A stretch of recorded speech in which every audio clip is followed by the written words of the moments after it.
Oh, God. Talk about a hike. Ah, shit, Jesus. Oh my God, that's weird. Huh. There ain't no one else out here but me. It's really weird. Just one black chair.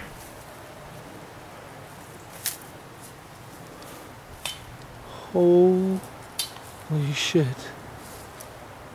Oh, holy shit. Holy fucking shit. Oh my God. Oh Jesus. Oh Jesus. Oh Jesus. Oh Jesus. Oh Jesus. This can't be happening. Oh my God. Holy shit. Holy shit. Just look at his eyes. Jason! Stop! You do as I say. Okay, I'm your father. You do as I say.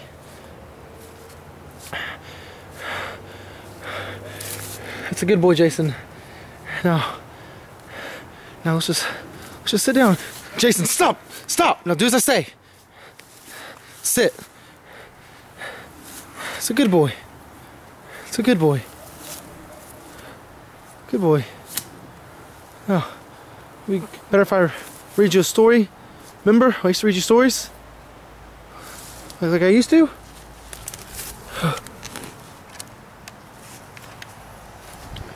Other Side by Viktor Wolfe. Go on, Rob urged his friend Doug.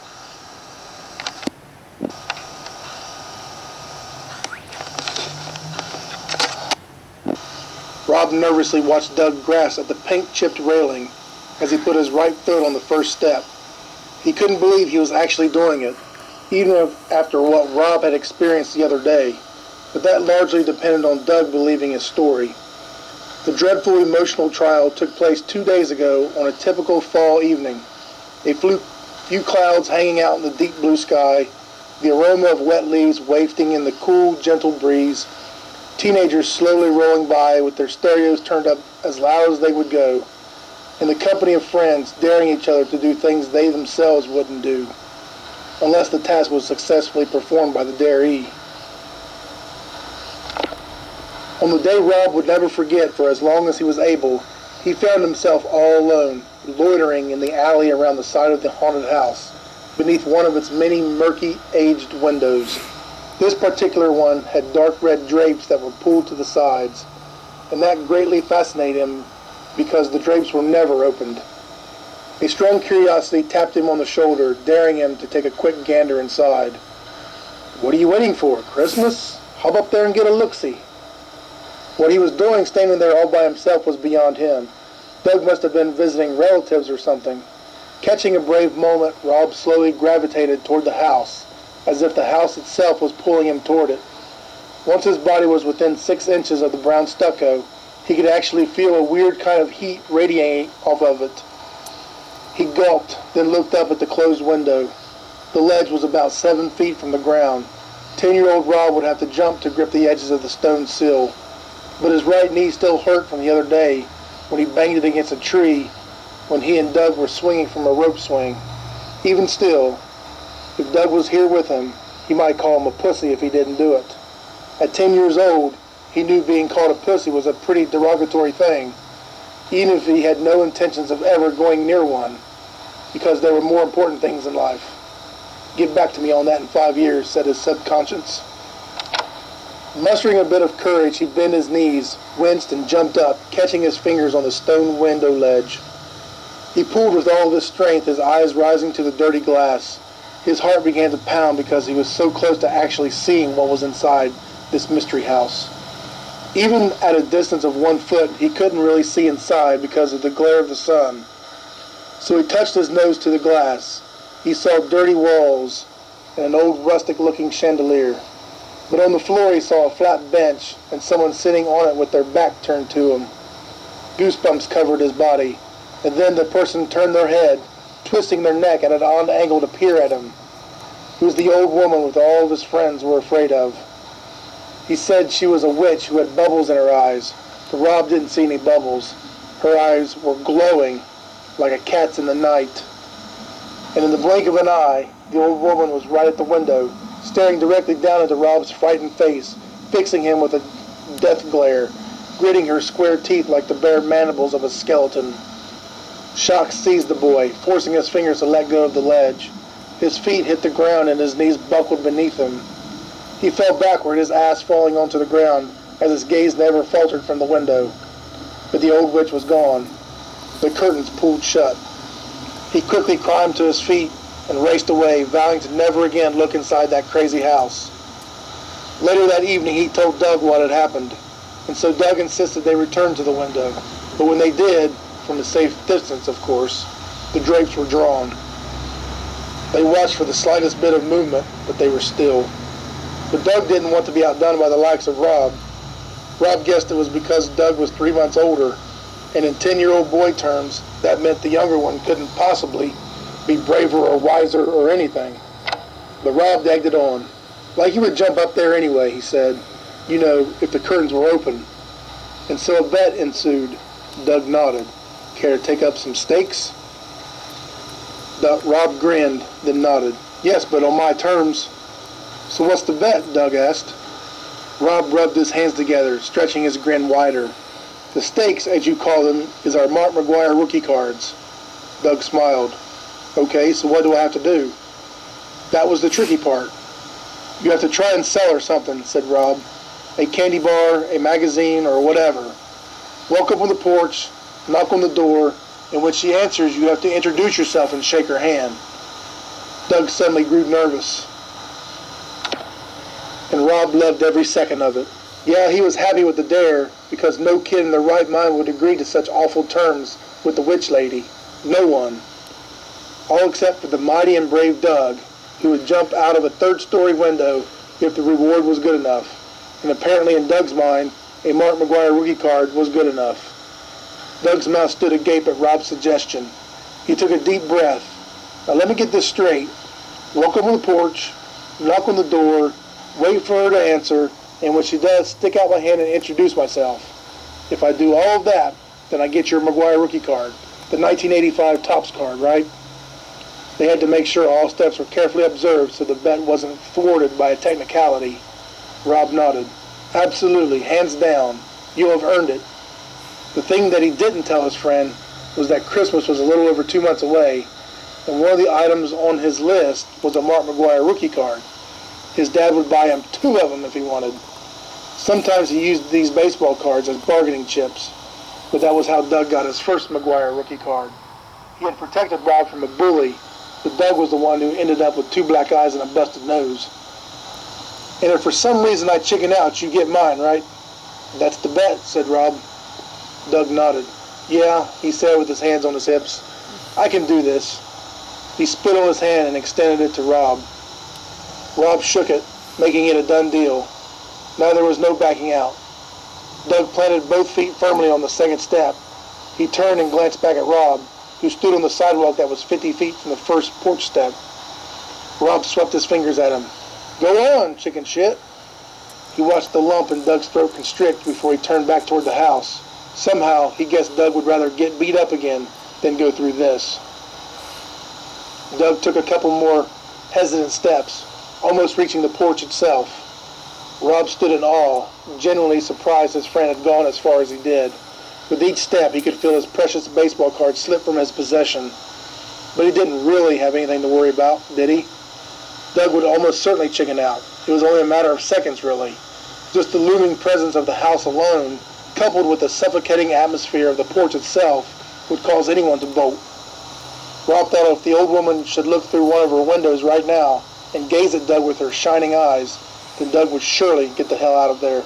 And quickly, and screaming, Rob smiled and waited. But Doug was now standing on the porch, his body engulfed in shadow. It seemed to Rob that Doug's bravery was nearing its breaking point. There was a slight chance he would knock on the door, but that would be it. He'd knock and then dash for the hills. No one in their right mind would wait for that crazy old witch to come to them. No one. A Mark McGuire rookie card wasn't worth that much. Rob doubted he himself would do it if a Hank Aaron rookie card was on the line. Doug reached the top step and began to trudge across the worn boards of the porch. Apparently to Doug, the car was well worth it. Halfway across, he stopped. What was it? Rob wondered. Did he see something? Did he spot the woman staring at him through one of the door's side windows? Go on, Rob gritted. Do it for Mark. But Doug remained frozen in place. The fear on his face was evident, and right that second, Rob knew it was over.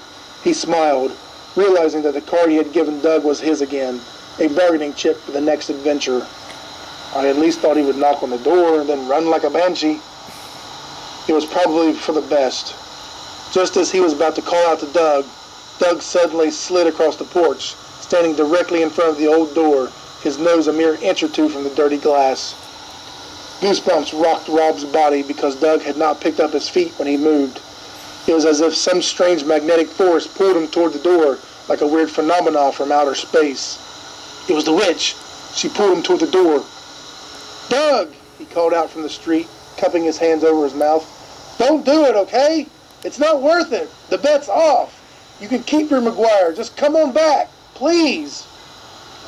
Either Doug did not hear him or he didn't want to hear him. Doug extended his hand and grasped the doorknob. What the hell is he doing? Rob wondered. I didn't tell him to actually go in the house. And then he saw the door swing open, but no one stood in the threshold. Surely he's not going to walk inside. Holy shit. Doug craned his neck back toward Rob, a saddened expression painted on his face. But then he grinned, then slipped inside, closing the door behind him. Rob's heart sank and his mouth hung open. He couldn't believe what he had just witnessed. There was no way Doug, the Doug he knew, just fucking did that. No shitting way. As it stood now, Doug had beaten the odds. He had proved his remarkable bravery. Simply amazing. From now on, Doug was going to be the talk of the school. He was going to be Mr. Popular. All the boys would want them on their teams. All the girls would want to be near him and maybe plant kisses on his cheek. Maybe even the teachers would give him breaks on all their tests. Who knew? The sky was the limit. Oh my freaking God! Rob crooned, jumping up on the sidewalk. You just did the impossible, man! Jesus, I can't believe this! Oh man, this is crazy! Then a full minute had passed and there was no sign of Doug.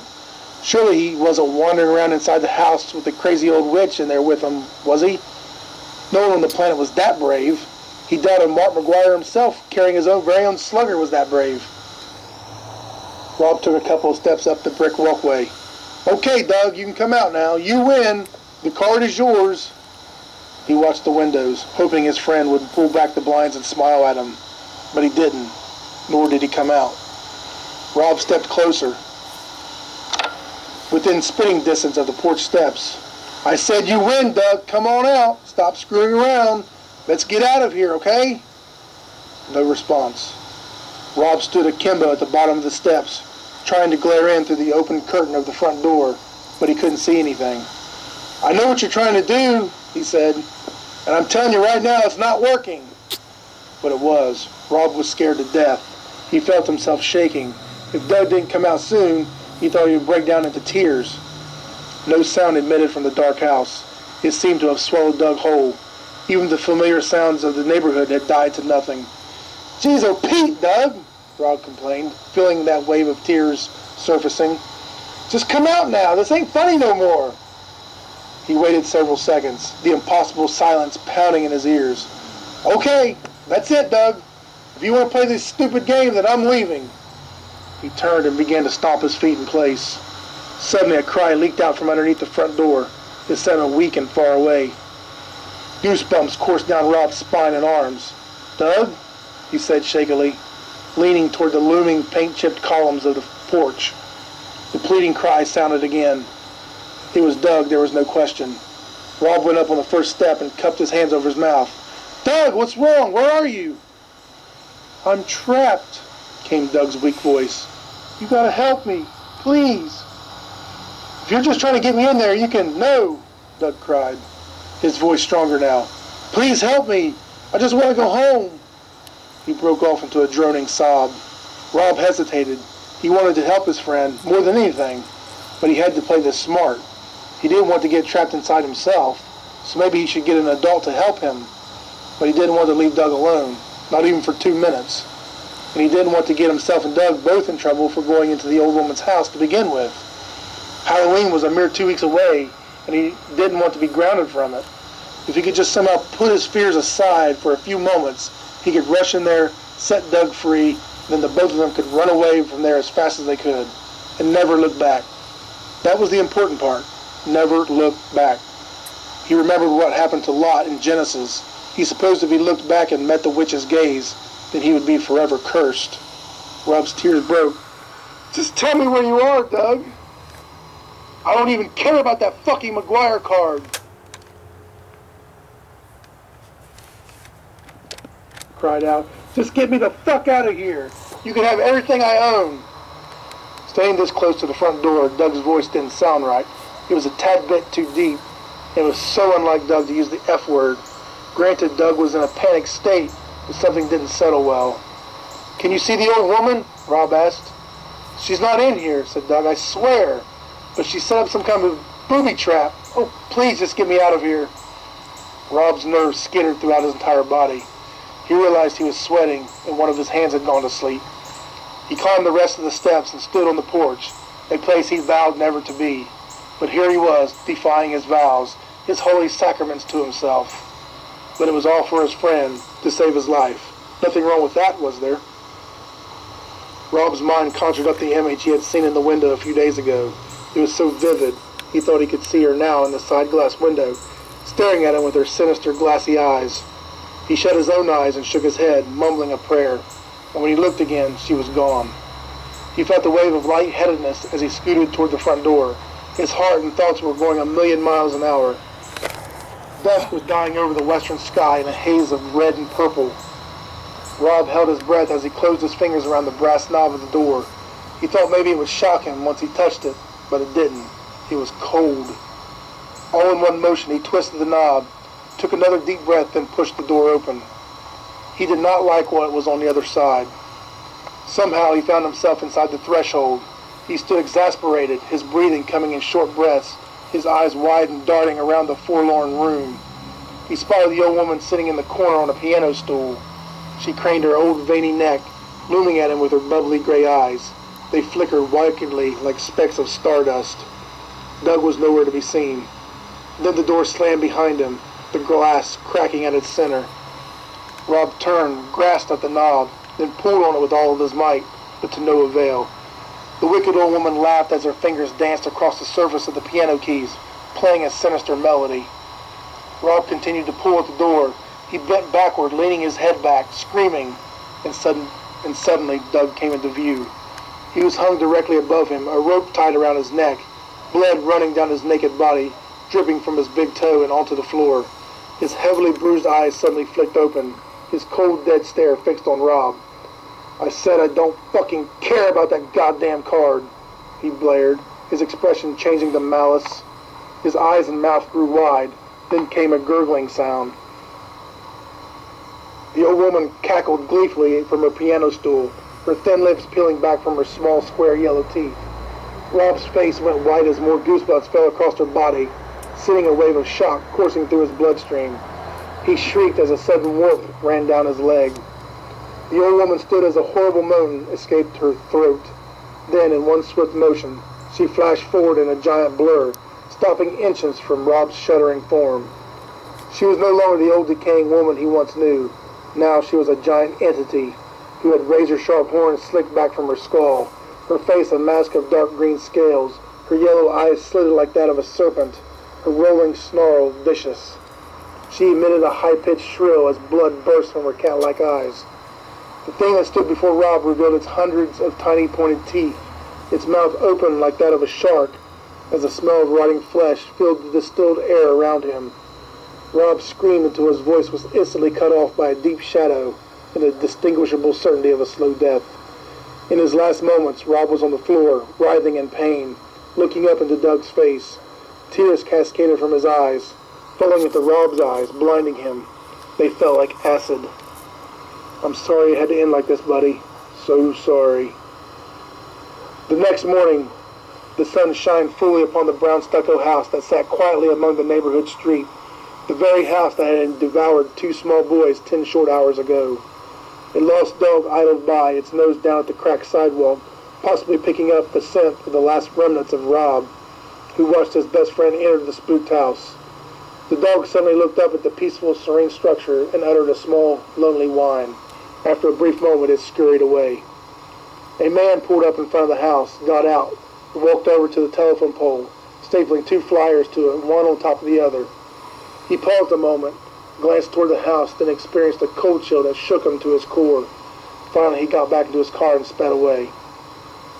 The flyers on the pole revealed 2 smiling boys' faces.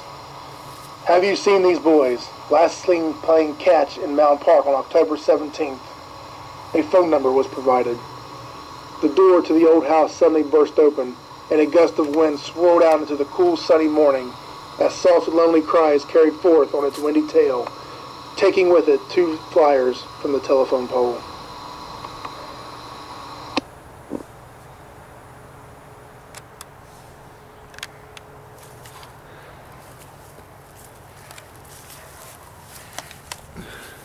That's it.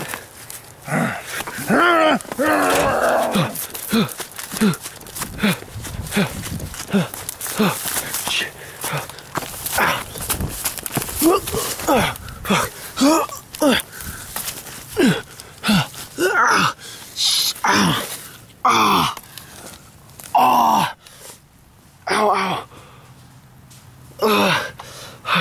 Where'd he go? Where'd he go? Where'd he go? Where'd he go? Oh.